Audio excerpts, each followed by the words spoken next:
Good morning friends, so welcome to the prelims booster session. आज का पहला topic है फॉरेस्ट राइट्स एक्ट। ये टॉपिक आपके गवर्नेंस के लिए इंपॉर्टेंट है। तो यूनियन गवर्नमेंट ने डिसाइड किया है कि वो स्ट्रक्चरल मैकेनिज़म्स को फंड करना शुरू करेंगे ताकि इम्प्लीमेंटेशन हो सके फॉरेस्ट राइट्स एक्ट 2006 की।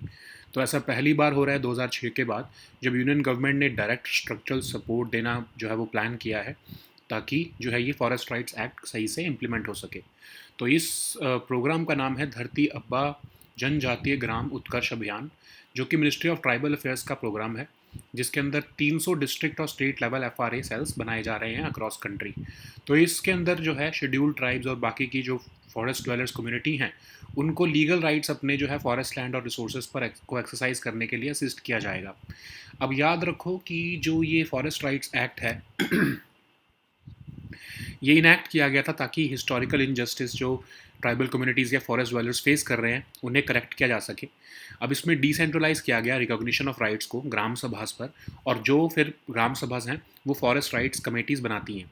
ये कमेटीज़ जो हैं सब डिविजनल लेवल कमेटीज़ और डिस्ट्रिक्ट लेवल कमेटीज़ के साथ मिलकर काम करती हैं क्लेम्स को प्रोसेस करने के लिए। अभी तक जो ओनस था, जो रिस्पॉन्सिबिलिटी थी इम्प्लीमेंट करने की एफआरए की, वो सिर्फ स्टेट गवर्नमेंट्स या यूनियन टेरिटरीज की गवर्नमेंट्स के ऊपर थी। सेंटर सिर्फ एडवाइजरी सपोर्ट देता था। लेकिन इसकी वजह से हो क्या रहा था, क्योंकि कोऑर्डिनेशन ही नहीं था, तो 14.5% जो क्लेम्स थे वो अभी तक पेंडिंग थे एज ऑफ मार्च 2025। अब जो ये न्यू एफआरए सेल्स बनाए जा रहे हैं डैजगुआ स्कीम के अंडर, ये जो है टेक्निकल और एडमिनिस्ट्रेटिव सपोर्ट देंगे बिना इंटरफेरेंस के स्टेचुटरी डिसीजन मेकिंग में। तो ये सिर्फ क्या करेंगे, ग्राम सभा को असिस्ट करेंगे क्लेम डॉक्यूमेंट्स बनाने में, कलेक्शन और नेसेसरी एविडेंस और रेजोल्यूशंस में एड करेंगे, डिजिटलाइजेशन ऑफ लैंड रिकॉर्ड्स बनाने में हेल्प करेंगे, और कन्वर्जन ऑफ फॉरेस्ट हैबिटेशंस को रेवेन्यू विलेजेस में जो है वो उसमें भी फैसिलिटेट करेंगे।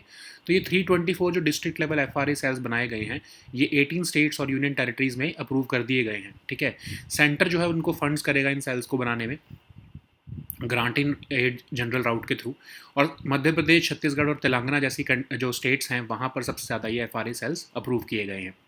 तो लेकिन है क्या, अब इसमें क्या है कि फॉरेस्ट राइट्स एक्टिविस्ट कह रहे हैं कि ये सेल्स जो है एक पैरेलल इम्प्लीमेंटेशन मैकेनिज्म बना देंगे।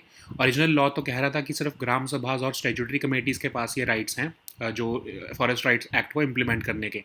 क्रिटिक्स का ये भी कहना है कि जब बहुत सारी रिस्पॉन्सिबिलिटीज़ आप एफआरए को दे दोगे, तो जो स्टैट्यूटरी बॉडीज़ हैं उनकी भी रिस्पॉन्सिबिलिटीज़ ये एफ आर एस ले लेंगे, तो एक तरह से सेंट्रलाइजेशन हो जाएगी। ठीक है, जो अदरवाइज स्टेट गवर्नमेंट्स का राइट है। तो इसमें कहा कि कन्फ्यूजन होगी इससे ग्रास रूट लेवल पर कि किसके पास हम जाएं, कौन रिस्पॉन्सिबल है इस पर्टिकुलर टास्क के लिए, सेंट्रल गवर्नमेंट की बॉडीज़ या फिर स्टेट गवर्नमेंट की बॉडीज़। तो जो डैजगुआ स्कीम है, एक्चुअली तो 25 ट्राइबल वेलफेयर इंटरवेंशंस करना चाहती है 17 मिनिस्ट्रीज़ को कंबाइन करके, ताकि 68,000 ट्राइबल मेजॉरिटी विलेजेस को अपलिफ्ट किया जा सके। इसका गोल एक्चुअली ये है कि डिलीवरी ऑफ राइट्स हो सके, गवर्नेंस इंप्रूव हो सके, और डेवलपमेंट जो है वो मोस्ट मार्जिनलाइज तक पहुंच सके। इसका सपोर्ट जो है वो इसका जो स्कोप है वो सपोर्टिव है, सुपरवाइजरी नहीं है। ठीक है, इसीलिए कहा जा रहा है कि अप्रोच जो है वो इंक्लूसिव और ट्रांसपेरेंट होनी चाहिए, ताकि लीगल सेंटिटी जो है फॉरेस्ट राइट्स एक्ट की वो प्रिजर्व हो सके। ठीक है, नेक्स्ट हम टॉपिक देखते हैं इंटरनेशनल एटॉमिक एनर्जी एजेंसी। ये टॉपिक आपके इंटरनेशनल रिलेशंस के लिए इंपॉर्टेंट है। तो IAEA जो है उनके बोर्ड ऑफ गवर्नर्स ने एक रेजोल्यूशन पास किया है, डिक्लेयर किया है कि ईरान जो है वो अपने 1974 के सेफगार्ड्स एग्रीमेंट को ब्रीच कर रहा है, और कहा है कि अनएक्सप्लेन्ड यूरेनियम ट्रेसेस मिले हैं मल्टीपल साइट्स पर। ये वोट जो है उसमें ऑपोजिशन देखने को मिली है चाइना, रशिया और वेनेजुएला से, जिसमें 11 एब्सटेंशन हैं। और उसी के एक दिन बाद, इस डिक्लेरेशन के एक दिन बाद, इसराइल ने प्रिलिमिनरी स्ट्राइक्स जो है ईरानियन न्यूक्लियर फैसिलिटीज़ पर कर दी हैं। तो IAEA सेफ गार्ड जो हैं वो लीगली बाइंडिंग एग्रीमेंट्स होते हैं। स्टेट्स जो है एक्सेप्ट करती हैं इन सेफ गार्ड्स को, ताकि जो है एजेंसी के साथ ये एग्रीमेंट साइन करती है। और IAEA ने मई 2023 तक कॉम्प्रिहेंसिव सेफ गार्ड एग्रीमेंट लगभग 182 कंट्रीज़ के साथ साइन किया हुआ है। अब ये 1974 का जो सेफ गार्ड एग्रीमेंट है, ये एक बेसिकली लीगली बाइंडिंग अकॉर्ड है बिटवीन ईरान और IAEA, जो कि NPT के अंडर है। अब इसमें क्या होता है कि ईरान को अपने डिक्लेयर करना पड़ता है कि कितनी इन्वेंट्री है उनकी न्यूक्लियर मटेरियल्स की, डिज़ाइन इन्फॉर्मेशन देनी पड़ती है किसी भी न्यूक्लियर फैसिलिटी की जो ऐसे मटेरियल्स को हैंडल कर रहा है, नोटिफाई करना पड़ता है IAEA को बिफोर कंस्ट्रक्टिंग और modifying any nuclear facility. IAEA authorise भी है कि उसको वो रूटीन एड हॉक या स्पेशल इंस्पेक्शंस कर सके। ईरान को अलाउ किया गया है एक्सेस टू फैसिलिटीज़, मटेरियल्स और रेलिवेंट डॉक्यूमेंट्स। ईरान को अलाउ करना पड़ता है फैसिलिटीज़ के का एक्सेस, मटेरियल्स का एक्सेस या डॉक्यूमेंट्स का एक्सेस, ताकि कंप्लायंस को वेरीफाई किया जा सके। सर्वेलेंस इक्विपमेंट भी जो है वो इंस्टॉल करनी पड़ती हैं की लोकेशंस पे। IAEA जो है वो वेरीफाई कर सकता है कि कोई भी जो है डिक्लेयर्ड न्यूक्लियर मटेरियल का वेपन्स रिलेटेड प्रोग्राम में डाइवर्जन तो नहीं हो रहा। अगर नॉन कंप्लायंस होती है तो उससे रिपोर्ट, उस जो ईरान अपनी ऑब्लिगेशंस नहीं मीट कर पाता है तो IAEA जो है वो रिपोर्ट कर सकता है ब्रीच बोर्ड ऑफ गवर्नर्स को, नोटिफाई कर सकता है सभी IAEA मेंबर्स स्टेट्स को, रेफ़र कर सकता है मैटर को UN सिक्योरिटी काउंसिल को, ठीक है, जो फिर आगे सैंक्शंस लगा सकते हैं या बाकी के मेजर्स ले सकते हैं। तो ऐसा पहली बार हुआ है कि IAEA बोर्ड ऑफ गवर्नर जो है उन्होंने फॉर्मली डिक्लेयर किया है ईरान को कि वो नॉन कंप्लाइंट है 1974 के सेफगार्ड एग्रीमेंट पे। इस रेजोल्यूशंस को लगभग सालों बाद किया गया है, जब ईरान को कई बार कहा गया कि कोऑपरेट किया जाए, और ये जो है कई गल्फ स्टेट्स ने इसको वेलकम भी किया है। अभी तक जो ये आर्टिकल 12C है 1957 के स्टेचूट का, ये सिर्फ 6 बार ही इन्वोक हुआ है। पहले इराक के खिलाफ, रोमानिया के खिलाफ, north Korea, Iran, Libya, Syria के खिलाफ, और अब जो है ईरान के खिलाफ किया गया है। ये प्रोविज़न इनेबल करता है बोर्ड को कि वो करेक्टिव मेजर्स डिमांड कर सके मेंबर्स से। IAEA करंटली ऑपरेट करता है लगभग 1.5 million worth of peaceful nuclear projects Iran में। अब वो सब जो है वो कर्टेल हो जाएंगे, और ईरान को अपने न्यूक्लियर मटेरियल इन्वेंट्रीज़ के बारे में बताना होता है। IAEA ने कहा है कि लेकिन अभी तक वो absence of nuclear material diversion जो है उसको वेरीफाई नहीं कर पाए हैं कि वेपन यूज़ के लिए। ईरान ने एक लिमिटेड विंडो दी गई है कि वो इंक्वायरीज़ को रिस्पॉन्ड करे। अगर वो नहीं करता है तो बोर्ड जो है वो एस्केलेट कर देगा मैटर UN सिक्योरिटी काउंसिल को। लेकिन तेहरान ने कहा है कि ये रेजोल्यूशन पॉलिटिकली मोटिवेटेड है, और उन्होंने कहा है कि वो एक न्यू अंडरग्राउंड इनरिचमेंट फैसिलिटी बनाएंगे। नेक्स्ट हम टॉपिक देखते हैं ज़ीरो कूपन बॉन्ड्स। ये टॉपिक आपके इकोनॉमी के लिए इंपॉर्टेंट है। तो रिसेंटली पावर फाइनेंस कॉर्पोरेशन ने ज़ीरो कूपन बॉन्ड्स जो उन्होंने इशू किए थे उसको विड्रॉ कर लिया है, क्योंकि उसकी वीक इन्वेस्टर डिमांड थी। तो ज़ीरो कूपन बॉन्ड्स क्या होते हैं? बेसिकली वो डेट इंस्ट्रूमेंट जिसमें कोई पीरियोडिक इंटरेस्ट नहीं मिलता, सिर्फ उसको डिस्काउंट पर इशू किया जाता है अपनी फेस वैल्यू से। मतलब समझ लो 100 रुपये का एक बॉन्ड है, उसको इशू ही 90 रुपये पर किया जाएगा, तो आपको पे ही इन्वेस्टर को 90 रुपये पे करने हैं, और उसको मैच्योरिटी पर 100 रुपये मिलेंगे, तो मतलब 10 रुपये की या फिर जो है वो कमाई हो जाएगी उसकी। तो उसमें कोई इंटरेस्ट नहीं पे करेगा जो इशूअर है। तो ये बेसिकली एक फेस वैल्यू पर जो है मैच्योरिटी पर पैसा, फेस वैल्यू पर का पैसा मिलता है मैच्योरिटी पर, लेकिन जो डिस्काउंट होता है वही, उतना जो डिफरेंस होता है वही उसका उस इन्वेस्टर का जो है वो कमाई होती है। और इसको जो है सेकेंडरी मार्केट पर भी जो है वो ट्रेड किया जाता है, तो उसके प्राइस फ्लक्चुएट होते रहते हैं। तो अब इसके एडवांटेजेस क्या होते हैं? ये उन इन्वेस्टर्स के लिए सही है जो लॉन्ग टर्म या शॉर्ट टर्म इन्वेस्टमेंट मोटिव्स रखते हैं, और ये कम रिस्की होते हैं as compare to coupon bonds क्योंकि इन्वेस्टर्स जो है इनको एक बार खरीद के उनको मैच्योरिटी तक रखना पड़ता है। और पीरियड क्या होता है इसका कि उन्हीं के लिए डिसएडवांटेजेस क्या हैं कि उनके लिए ही सूटेड है जिनके लॉन्ग टर्म इन्वेस्टमेंट पर्पज़ है, ठीक है। कोई रेगुलर इनकम नहीं आती है इससे, ये भी एक इसका डिसएडवांटेज है। बॉन्ड तो आपको पता है एक फाइनेंशियल इंस्ट्रूमेंट होता है जो एक फिक्स्ड रिटर्न प्रॉमिस करता है at the end of a specified period. Bond जो है वो कंपनीज़ द्वारा, म्यूनिसिपैलिटीज़ द्वारा, स्टेट्स और सोवरेन गवर्नमेंट्स द्वारा इशू किए जाते हैं ताकि कई तरह के प्रोजेक्ट्स और एक्टिविटीज़ को फाइनेंस कर सकें। नेक्स्ट हम टॉपिक देखते हैं सिल्वर नोटिस। ये टॉपिक आपके इंटरनेशनल रिलेशंस के लिए इंपॉर्टेंट है। तो CBI ने सक्सेसफुली इंडिया का पहला सिल्वर नोटिस जो है इशू किया है इंटरपोल द्वारा, जिसमें कि अब CBI ट्रेस कर सकेगी प्रोसीड्स ऑफ क्राइम को जो कि French embassy visa fraud case में इधर से गई हैं। तो सिल्वर नोटिस क्या है? जिसमें कि इंटरपोल का नोटिस है जिसमें कि पार्टिसिपेटिंग नेशंस जो है वो रिक्वेस्ट कर सकते हैं इन्फॉर्मेशन ऑन एसेट्स जो कि लिंक्ड हैं क्रिमिनल एक्टिविटीज़ को, जैसे fraud, corruption, drug trafficking and environmental crimes. तो ये ट्रेस करने में हेल्प करता है एसेट्स को जो कि लॉन्डर किए जा रहे हैं अक्रॉस इंटरनेशनल बॉर्डर्स। तो ये एक पार्ट ऑफ प्रोजेक्ट है जिसमें 52 कंट्रीज़ इन्वॉल्व होते हैं इंक्लूडिंग इंडिया। ये प्रोजेक्ट लगभग नवंबर 2025 तक चलेगा। कंट्रीज़ जो हैं सिल्वर नोटिस का यूज़ करते हुए रिक्वेस्ट कर सकती है information on various assets including properties, vehicles, financial accounts, business connected to criminal activities. ये नोटिस फैसिलिटेट करेगा आइडेंटिफिकेशन और location of these assets. India जो है पार्टिसिपेंट है इन दिस पायलट प्रोजेक्ट और बेनिफिट करेगा सिग्निफिकेंटली इससे। बेनिफिट क्या है इससे इंडिया को? सिल्वर नोटिस का यूज़ करके इंडिया डेटा जो है, जो ब्लैक मनी ट्रांसफ़र हो रही है ऑफशोर, उसको ट्रेस और रिकवर करने में उसको हेल्प मिलेगा। नेक्स्ट हम टॉपिक देखते हैं medical termination of pregnancy of a rape survivor. ये टॉपिक सोशल इश्यूज़ के लिए इंपॉर्टेंट है। दिल्ली हाई कोर्ट ने जो है वो एड्रेस किए हैं कुछ प्रोसीजरल लैप्सेस और मिसकम्युनिकेशन, जिसकी वजह से डिले हुआ है एक medical termination of pregnancy of a minor rape survivor. ये केस सिस्टमैटिक फ्लॉज दिखा रहा है कैसे हॉस्पिटल्स और अथॉरिटीज़ हैंडल करती हैं medical termination of pregnancy act को सेक्शुअल असॉल्ट केसेस में। तो हुआ क्या कि 17 साल के एक रेप सर्वाइवर को एम्स दिल्ली में लाया गया मेडिकल एग्जामिनेशन और एमटीबी के लिए, लेकिन हॉस्पिटल अथॉरिटीज़ ने पहले तो अल्ट्रासाउंड करने से ही मना कर दिया, कहा कि आईडी डॉक्यूमेंट्स ही नहीं है, जबकि वो सर्वाइवर जो है वो पुलिस और एफआईआर के साथ आई थी। तो चाइल्ड वेलफेयर कमेटीज़ ने डायरेक्ट किया कि टर्मिनेशन ऑफ प्रेगनेंसी किया जाए, लेकिन हॉस्पिटल ने डिमांड किया एज वेरिफिकेशन ऑसिफिकेशन टेस्ट के थ्रू और डिले करते रहे। CWC की पर्सनल इंटरवेंशन के बाद अल्ट्रासाउंड किया गया और उसमें कहा गया कि जस्टेशन पीरियड 25 वीक्स और 4 डेज का है, जो कि beyond the age of legal limit है 24 वीक्स के। हॉस्पिटल ने फिर आगे एक्शन लेना मना कर दिया, लेकिन कोर्ट की डायरेक्शन के बाद एक मेडिकल बोर्ड ने असेस किया कि जस्टेशन 23 वीक्स और 4 डेज़ का है, तो सर्वाइवर जो है वो फिट है एमटीबी के लिए। तो लैप्सेस क्या आइडेंटिफाई किए गए कोर्ट द्वारा कि रूटीन डायग्नोस्टिक प्रोटोकॉल्स को रिजिडली फॉलो किया गया, इवन पॉक्सो केसेस में डिस्क्रिपेंसी की गई अल्ट्रासाउंड के फाइंडिंग्स में, जिससे कंसर्न्स रेज हो रहे हैं मेडिकल एक्यूरेसी पे। एडमिनिस्ट्रेटिव डिलेज किए गए, जिसकी वजह से साइकोलॉजिकल और फिजिकल हार्डशिप जो है सर्वाइवर को फेस करनी पड़ी। तो दिल्ली हाई कोर्ट ने क्या गाइडलाइंस इशू की है हॉस्पिटल्स को कि कोई सेपरेट आईडी वेरिफिकेशन नहीं होगी अगर सर्वाइवर जो है वो पुलिस के साथ आ रही है और एफआईआर है और केस फाइल्स हैं। मैंडेटरी कॉम्प्रिहेंसिव एग्जामिनेशन करना पड़ेगा जैसे ही प्रेग्नेंट सेक्सुअल असॉल्ट सर्वाइवर आता है हॉस्पिटल में।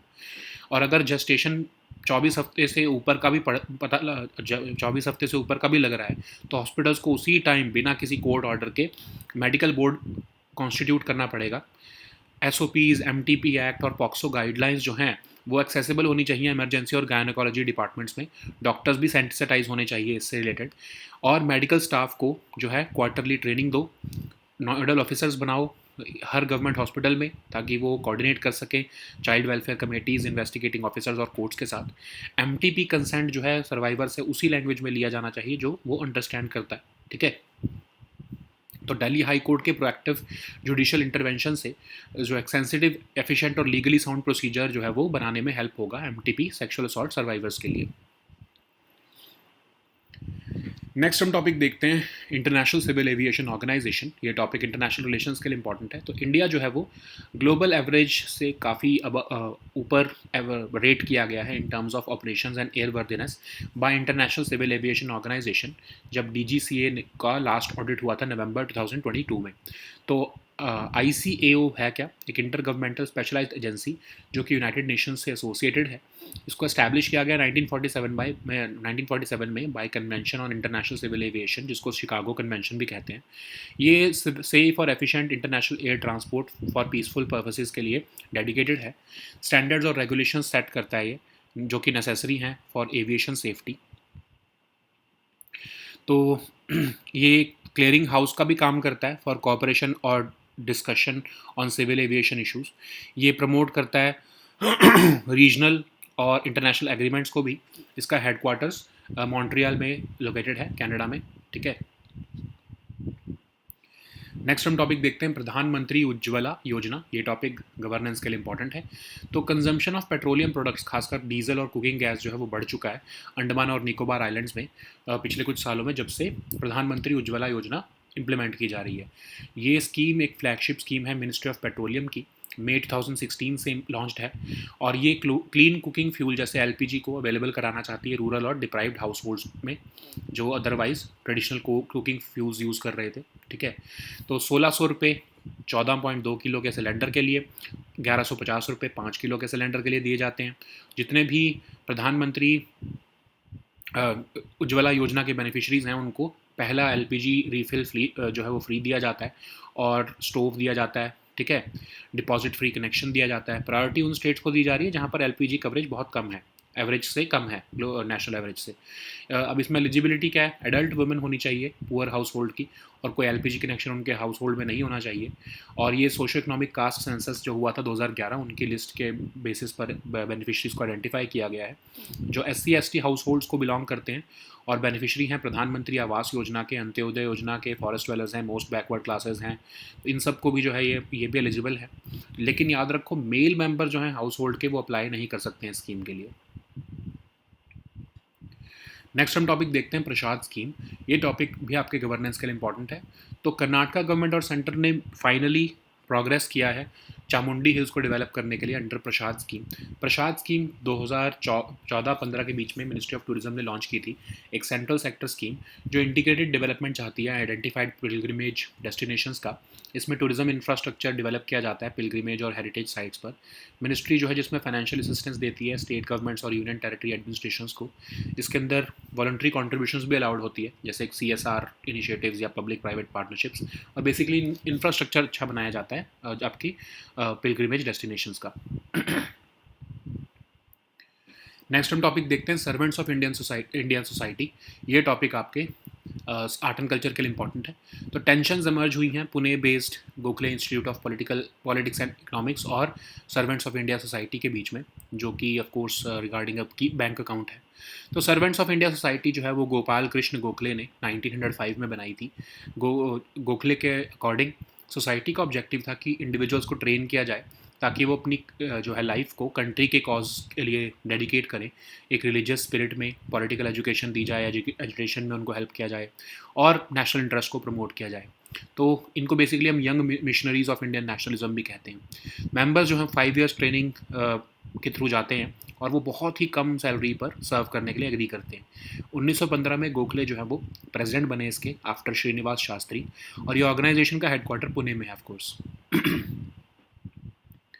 नेक्स्ट हम टॉपिक देखते हैं रुद्रास्त्र। ये टॉपिक सिक्योरिटी के लिए इंपॉर्टेंट है।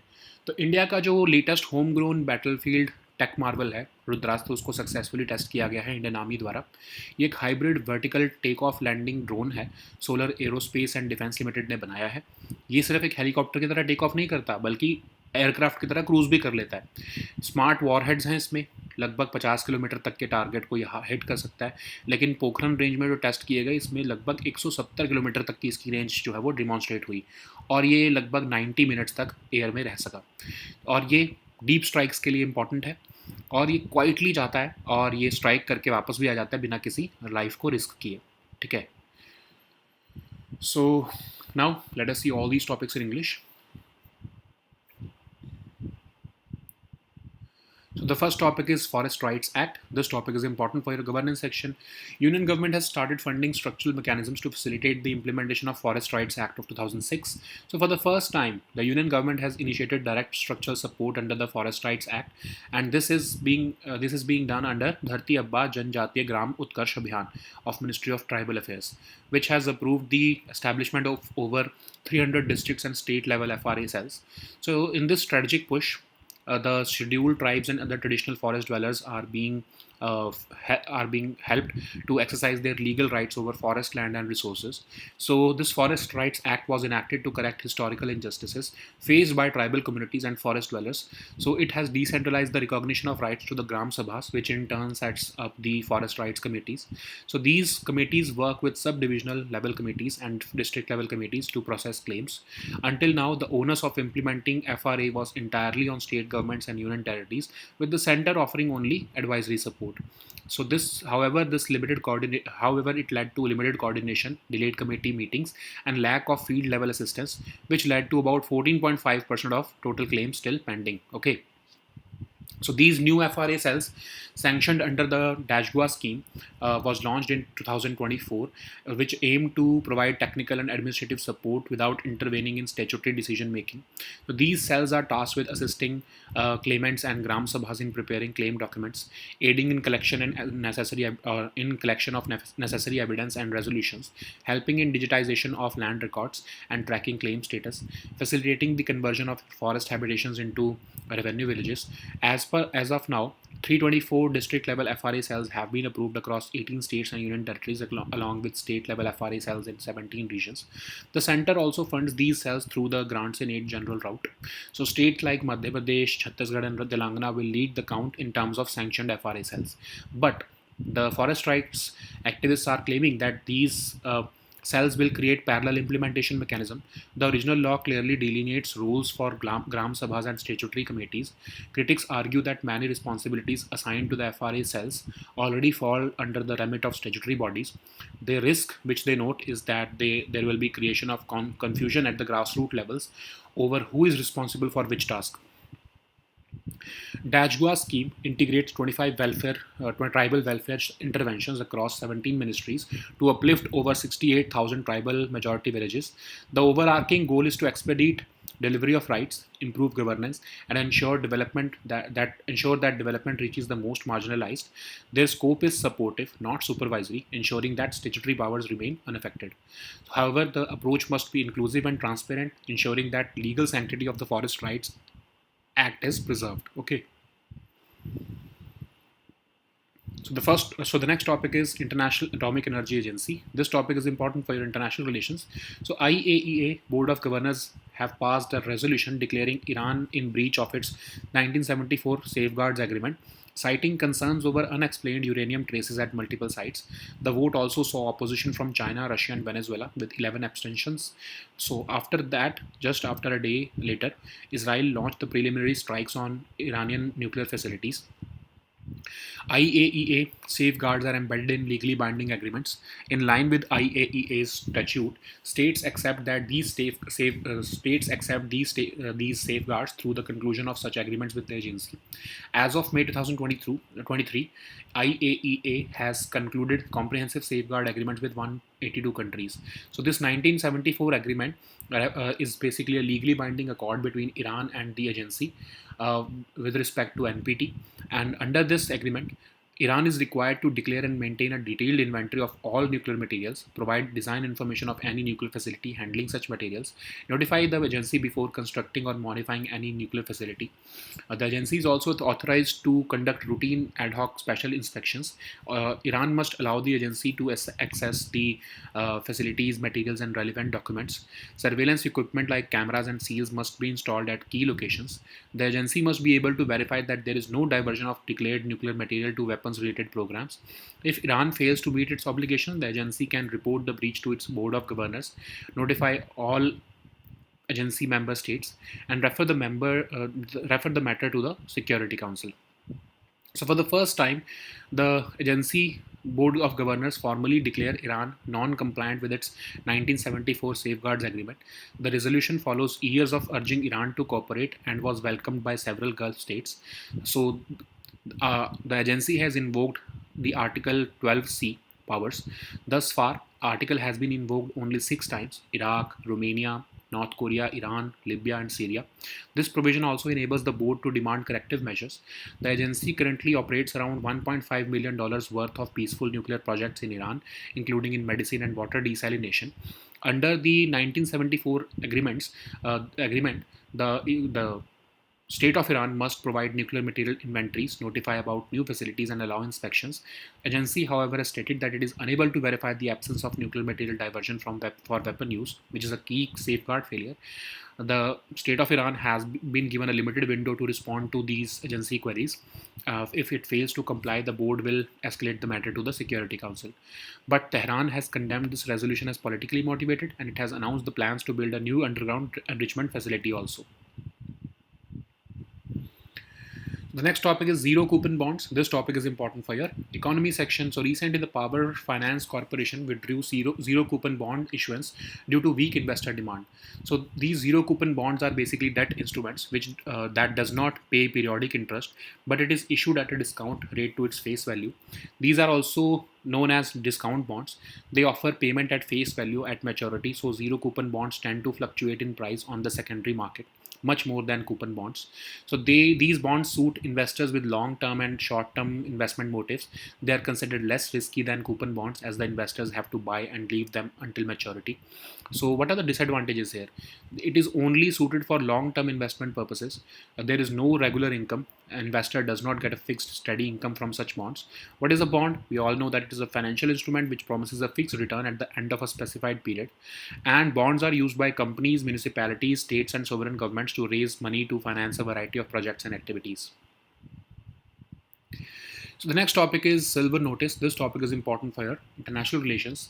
So CBI has successfully got India's first silver notice issued by Interpol, which will enable the CBI to trace proceeds of crime related to the French embassy visa fraud case. So this silver notice will allow participating nations to request information on assets linked to criminal activities like fraud, corruption, drug trafficking, and environmental crimes. It is aimed to trace assets laundered across international borders. It is part of a pilot project involving 52 countries. This project will run at least till November 2025, and countries can use this silver notice to request information on various assets, including properties, vehicles, financial accounts, and businesses connected to the criminal activities.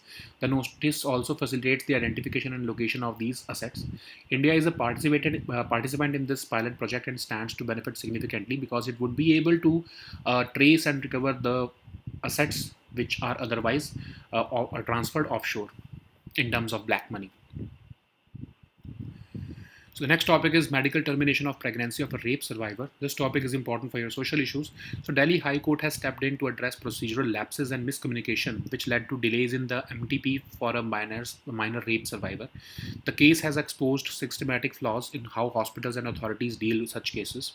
So what is the background of this case? So a 17-year-old rape survivor was taken to AIIMS Delhi for medical examination and MTP, but hospital authorities initially refused to conduct an ultrasound due to lack of ID document, despite the fact that survivor was being accompanied by police and an FIR had already been registered. So the Child Welfare Committees directed termination, but the hospital demanded age verification via ossification test and continued to delay. After CWC's personal intervention, ultrasound revealed a gestation of 25 weeks and 4 days, which is beyond the legal limit of 24 weeks. Hospital refused, therefore, further action without court orders. Following court direction, and medical board assessed the gestation to be 23 weeks and 4 days, finding the survivor fit for MTP. So the court identified that hospitals applied routine diagnostic protocols rigidly, even in POXO cases. Discrepancies were found in ultrasound findings, which raised concerns about medical accuracy. Administrative delays led to psychological and physical hardship for the survivor. That's why guidelines have been issued by the Delhi High Court that there will be no separate ID verification if the survivor is accompanied by police with FIR and case files. There will be mandatory comprehensive examination upon presentation of a pregnant sexual assault survivor. In cases where gestation appears over 24 weeks, hospitals must constitute a medical board immediately without waiting for any court order. So SOPs, MTP Act, and POXO guidelines must be accessible in emergency and gynecology departments, and doctors also need to be sanitized for it. Quarterly training for medical staff must be done. Appointment of nodal officers must be there in each government hospitals to coordinate with CWC, investigating officers, and courts. MTP consent must be taken in a language which is understood by the survivor. So this High Court's proactive judicial intervention has underscored the need for sensitive, efficient, and legally sound procedures in cases involving MTP of sexual assault survivors. So the next topic is International Civil Aviation Organization. This topic is important for your international relations. So India was rated well above the global average in terms of its operations and airworthiness by the International Civil Aviation Organization when the DGCA was last audited in November 2022. So what is International Civil Aviation Organization? It's an intergovernmental specialized agency associated with UN.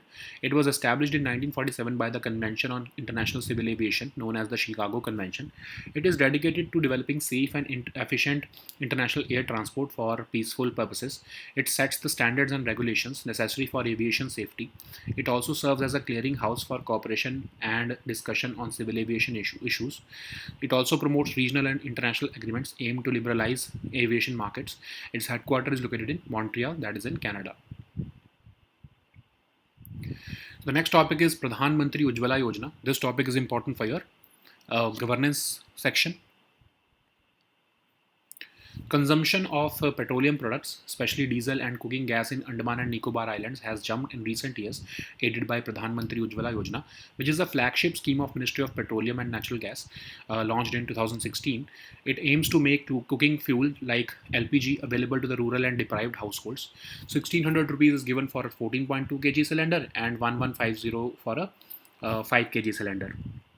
Additionally, all scheme beneficiaries will be provided with their first LPG refill and stove, that is hot plate, with both free of cost, along with their deposit free connection.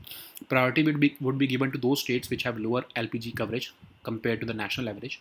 So, what is the eligibility? An adult woman belonging to a poor household and not having an LPG connection in her household will be eligible under the Ujjwala 2.0. So, the scheme under the the beneficiaries are eligible and as per the socioeconomic and caste census 2011 list. Beneficiaries belonging to SC/ST households or beneficiaries of Pradhan Mantri Awas Yojana, Antyodaya Anna Yojana, forest dwellers, most backward classes, etc. are eligible. But remember that male members from a household cannot apply for the scheme. So the next topic is Prashad scheme. This topic is important for your governance section. So Karnataka government and center has finally agreed on development of Chamundi Hills under the Prashad scheme of central government. So this scheme was launched by Ministry of Tourism in 2014-15. It's a central sector scheme with the objective to develop uh, identified pilgrimage destinations. The primary objective of the scheme is to develop tourism infrastructure at pilgrimage and heritage sites. Under the scheme, Ministry provides financial assistance to state governments and union territory administrations, and also, of course, the scheme incorporates voluntary contributions through CSR initiatives and public-private partnerships. So the next topic is Servants of India Society. This topic is important for your art and culture section.